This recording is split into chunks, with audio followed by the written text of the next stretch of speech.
Pemirsa, kasus perundungan di sebuah SMA di Serpong, Tangerang Selatan, Banten viral di media sosial. Perundungan ini menyebabkan korban masuk rumah sakit dan salah satunya ini pelaku diduga anak dari seorang artis terkenal di tanah air. Dan pemirsa, untuk membahas kasus perundungan ini sudah bersama kami psikolog remaja Vera Itabiliana Hadiwiono. Selamat siang Mbak Vera. Selamat siang. Gimana kabarnya siang hari ini Mbak? Sehat, Alhamdulillah. Alhamdulillah. Baik, kita akan langsung saja Mbak. Ini mengapa nih kasus perundungan masih marak terjadi Mbak? Dan apalagi ini di lingkungan sekolah internasional ya? Iya, jadi kan dengan kasus ini kita bisa lihat ya bahwa perundungan itu bisa terjadi di mana saja. Mau sekolah internasional, mau sekolah nasional, atau sekolah yang dalam tanda kutip mungkin biasa-biasa saja itu bisa gitu ya. Jadi kalau ditanya kenapa masih terjadi ya mungkin karena selama ini penanganannya kita belum maksimal nih gitu ya, terlihat seperti ini. Jadi setiap kali ada kasus, setiap ada peristiwa kita heboh semua, apalagi ini melibatkan anak-anak pesohor gitu ya, semua ya heboh lah. Tapi nanti kita tunggu nih seminggu 2 minggu mungkin beritanya reda ya hilang begitu saja, dan penanganannya tidak dilakukan secara maksimal. Kalau kita bicara soal untuk menghentikan perundungan, itu dibutuhkan pendekatan dari seluruh pihak ya. Seluruh pihak itu berarti bukan hanya orang tua, bukan hanya sekolah gitu ya, tapi semua yang terlibat dan berada di sekitar sekolah, dan usahanya dilakukan secara serentak dan kontinu, secara rutin, secara berkala, tidak hanya sesekali gitu ya. Karena anak kan katakanlah anak ini sekolah dari SMP terus ya naik tingkat terus gitu ya. Nah, ini setiap tumbuh kembangnya bertambah tahun itu ada tantangan baru gitu ya. Yang tadinya nggak ikut geng sekarang ikut geng. Jadi sepertinya butuh pencegahan yang memang usaha pencegahannya dilakukan secara rutin gitu, baik di sekolah maupun di lingkungan masyarakat dan di rumah tentunya juga. Berarti bisa dibilang ini ada kelalaian dari pihak sekolah untuk menguasai murid-murid ini? Saya nggak hanya bicara tentang sekolah ya, karena untuk perundungan tuh seluruh pihak. Kalau kita lihat Orang tua di juga ya? Permendikbud nomor 48 ya, yang baru diluncurkan tahun lalu, dan itu penyempurnaan dari aturan-peraturan sebelumnya. Itu kan Permendikbud itu bicara soal pencegahan dan penanganan kekerasan di lingkungan satuan pendidikan, gitu ya. Lingkungan satuan pendidikan itu ya dalam artinya sekolah gitu. Nah, di situ lebih rinci dijelaskan bahwa pihak yang terlibat tidak hanya sekolah, tidak hanya orang tua, tapi warga sekitar sekolah ya, jadi RT RW di mana sekolah itu berlokasi, pemerintah kota dari sekolah itu di mana berlokasi gitu ya, terus unsur-unsur masyarakat seperti tokoh-tokoh masyarakat gitu ya, kalau misalnya memang ada psikolog yang bisa dilibatkan juga di situ. Jadi terbentuklah satu tim di satu sekolah yang namanya tim pencegahan dan penanganan kekerasan gitu ya. Nah, itu terdiri dari unsur-unsur itu. Jadi tidak hanya sekolah, tidak hanya orang tua, tapi ini udah urusan orang banyak gitu ya. Jadi kalau ada ungkapan it takes a village to raise a child, itu ada betulnya gitu ya. Tidak hanya village mungkin ya, country gitu ya, city atau apapun itu ya, di mana sekolah itu ada berlokasi di situ. Apakah gitu. mungkin Jadi harus kalau masuk misalnya di kurikulum sekolah juga ini Mbak Vera? Nah, iya, kalau secara praktis dan konkret ya, sebetulnya hal-hal semacam kayak belajar bagaimana memecahkan konflik, mengatasi konflik, belajar bagaimana berinteraksi, bersosialisasi, bagaimana kamu bersosialisasi, geng itu bagus apa enggak sih, apa dampak media sosial, bagaimana menseleksi games yang bagus untuk kamu. Nah, topik-topik itu ya seharusnya juga masuk di sesi-sesi diskusi di sekolah gitu ya. Tidak harus berupa pelajaran, tapi ada sesi rutin yang secara berkala dan kontinu itu terus dilakukan. Katakanlah misalnya seperti pelajaran matematika atau bahasa gitu ya, itu kan setiap semester ada. Ya, nah untuk isu-isu seperti ini juga diharapkan ada, karena ini tidak bisa cuma sekali.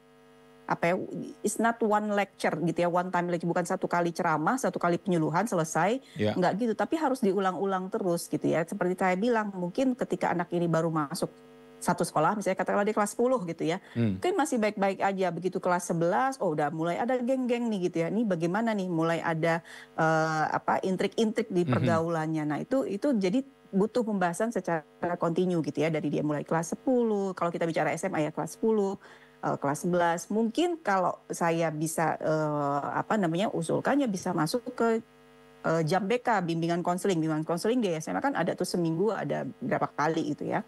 Nah itu bisa masuk ke situ Nah, ini kalau dulu SMA ini kan pasti kan keren kalau masuk di sebuah geng gitu dan mau Iya, dipelonco. Apakah ini bisa dibilang sebuah tradisi juga, Mbak?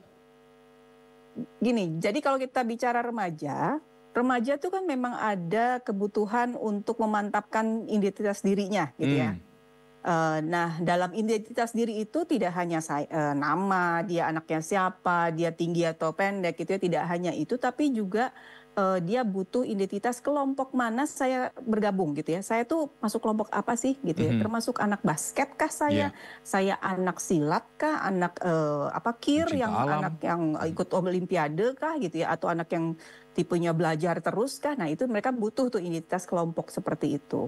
Nah, jadi memang ada kebutuhan untuk remaja untuk berkelompok-kelompok sesuai dengan kesamaan mereka masing-masing dan ketika mereka merasa diterima di kelompok itu. Nah, tapi saya sih ingin bilang ya bahwa tidak semuanya geng itu negatif gitu. iya, Jadi kalau kita dengar geng kan konotasinya selalu negatif. mhm, Ketika misalnya anak kita sekolah terus mereka punya 2, 3 atau sampai 5 teman yang mereka merasa cocok terus kemana-mana beramai-ramai itu sebenarnya kan juga sudah disebut geng gitu ya, kelompok. Geng itu kan kalau kita iya, artikan adalah kelompok di mana si anak merasa punya kesamaan di antara anggota kelompok itu.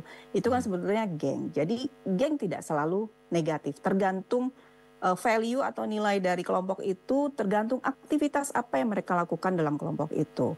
Gitu. Oke, baik. Kalau saya kan dari segi ini ya, sekolah, bagaimana ini orang tua ini Hmm. harus mendidik anaknya pun juga tidak melakukan kekerasan, mau itu di lingkungan sekolah maupun di luar sekolah.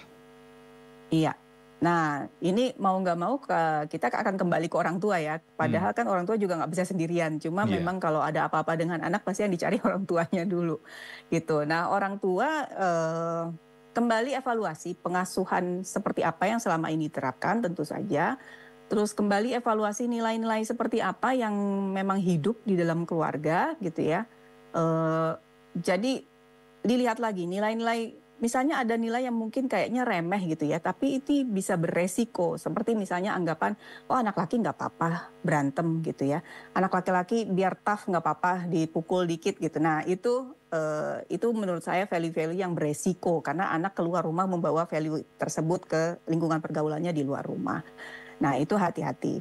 Nah, kalau dari kasus bully yang pernah datang ke tempat praktek saya, itu mhm. juga ada anak yang memang dia jadi pelaku bully di sekolah, ternyata di rumah dia korban bully, gitu. Nah, Hmm, ini juga eh, bisa jadi gitu. Jadi itu dievaluasi kembali perlakuan apa yang diterima anak di rumah gitu ya. Ada juga anak yang memang ini sangat manis di rumah gitu ya, ya. sama orang tuanya nurut, tapi ternyata dia di sekolah jadi pelaku bully itu juga ada gitu. Nah ini juga bisa dilihat apakah dengan dia berperilaku manis di rumah, dia diam nurut itu ada yang dia pendam gitu ya. Jadi kompensasinya keluar di sekolah gitu. Ya, Jadi apakah mungkin kembali salah satu cara evaluasi. untuk Ya. mencegah ini pun juga semacam kayak parenting night. Jadi antara para guru dan orang tua ini harus saling Mm. ketemu dan mungkin bertukar pikiran terkait dengan karakternya anak masing-masing. Parenting night jadi setiap malam gitu ya maksudnya? Not every night, cuman Enggak like ya? once a month kayak gitu, lebih gitu. Pertemuan antara Oke, guru dan orang tua. Oke, kalau pertemuan antara guru sama orang tua, kalau sekarang ini kan sudah ada ya, maksudnya sudah terjadwal setiap 3 bulan sekali kah gitu ya, setiap akhir term atau setiap akhir semester pasti ada pertemuan. Di luar itu juga komunikasi dengan teknologi sekarang juga udah lebih cepat, bisa Hmm, lewat WhatsApp, lewat langsung telepon atau apa itu komunikasi antar guru sama sekolah juga bisa terjalin dengan lebih baik di zaman sekarang ini kalau menurut ya. saya. Tapi yang mesti dilihat lagi adalah komunikasi antara si remaja dengan orang tua dan si remaja dengan gurunya gitu. Nah, ini yang Hmm, mungkin mesti diimprove. Itu bagaimana kita kan kalau orang tua di rumah ya, kita fungsinya adalah bagaimana kita bisa membantu anak kalau dia ada masalah di sekolah. Bagaimana kita bisa menetralisir isu-isu negatif yang masuk ke dalam pikiran anak dari sekolahnya atau dari lingkungan pergaulannya di luar rumah. Nah, itu kan untuk melakukan itu butuh komunikasi yang rutin, yang hangat dan terbuka antara orang tua dengan anak. Gitu. Saya tekankan rutinnya. Jadi memang setiap hari harus ada paling nggak 5 sampai 10 menit ngobrol santai sama anak gitu ya. mhm, Apalagi kalau anaknya sudah beranjak remaja, itu yang dibutuhkan mereka adalah teman diskusi, teman hmm. bicara. gitu ya. Saya tekankan di sini teman diskusi, teman bicara, bukan teman yang suka ngasih nasihat terus gitu. Nah, nasihat memang perlu ya si anak ini, tapi dia lebih perlu teman bicara yang mau mendengarkan, mau menerima pemikiran-pemikirannya. Karena itu yang didapat si anak di geng-gengnya tadi gitu ya, penerimaan, dia didengarkan, dia dihargai. Nah, karena itu tidak didapat di rumah, dia cari di luar. Berarti Nah, pentingnya begitupun untuk dengan ini ya, guru gitu quality ya, time harus sama ada komunikasi. anak-anaknya ya Mbak ya? Ya. Oke, Mbak, ini ada nggak sih ciri-ciri anak-anak yang menjadi rentan ini korban perundungan dan bagaimana ini untuk mencegahnya? Oke, ke ciri-ciri anak yang rentan ya jadi korban itu biasanya anak yang terlihat beda sendiri. Oke, Gitu. meaning? Baik secara fisik maupun secara gaya komunikasi, cara bicara, cara pemikiran dia terlihat beda sendiri oleh teman-temannya. Dan si anak ini biasanya seperti misalnya anak baru gitu ya, anak yang paling kecil dalam arti mungkin usianya paling muda di kelasnya, itu juga beresiko rentan untuk jadi itu. Dan anak-anak yang memang tidak terbiasa asertif gitu ya. Jadi misalnya dia disuruh-suruh ini dia mau aja, dia diem aja. Jadi anak-anak yang pasif itu juga rentan, ini berdasarkan pengalaman saya ya, jadi korban bully gitu. Nah, kalau misalnya ya semakin kesini sih semakin tidak kadang kita lihat, oh kok dia bisa sih jadi korban gitu ya. Ternyata mungkin memang anak ini tidak terbiasa untuk asertif gitu ya, di rumah terbiasa untuk selalu mengalah, selalu harus nurut dan sebagainya. Jadi tidak terbiasa untuk kritis mempertanyakan apa yang dilakukan, apa yang dikatakan orang ke dia gitu ya. Dan itu juga tidak ada kemampuan untuk membela diri, mempertahankan diri gitu. Bukan berarti harus jago berantem ya, enggak. Tapi paling nggak dia bisa bilang, sorry saya nggak suka gitu ya. Terus dia bisa misalnya diintimidasi atau dipaksa untuk bergabung ke geng tertentu, dia bisa menghindar, bisa menolak dengan secara asertif gitu. Berarti kalau kayak gitu apakah diperlukan juga mungkin ini ya, ekstrakurikuler bela diri agar mungkin dia itu bisa siap untuk menghadapi para bullying-bullying ini? Gini, menghentikan bully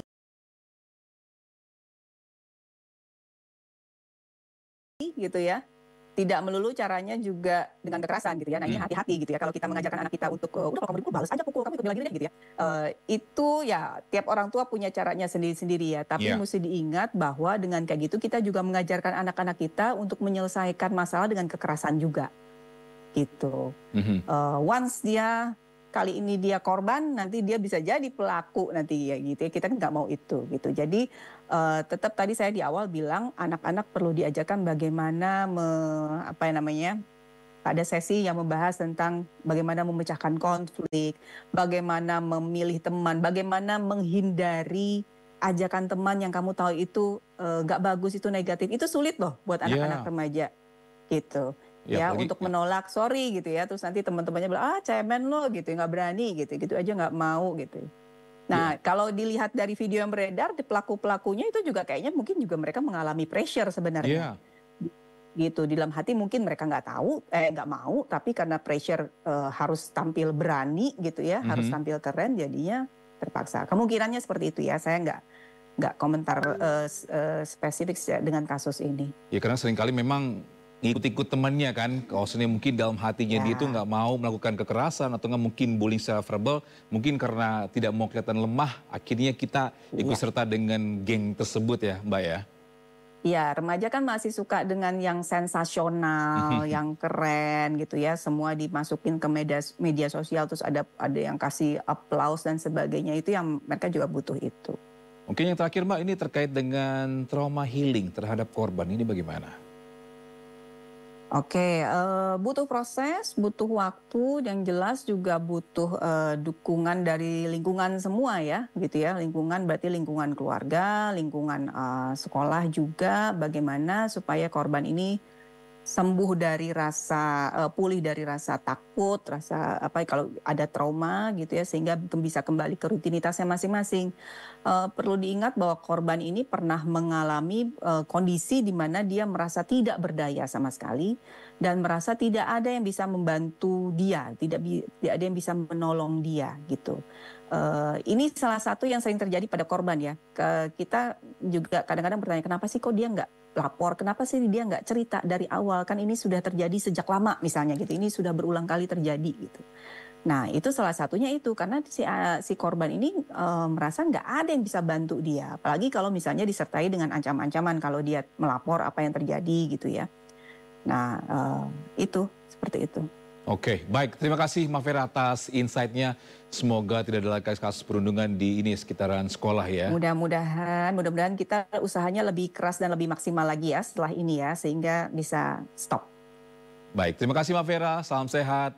Terima kasih, salam sehat.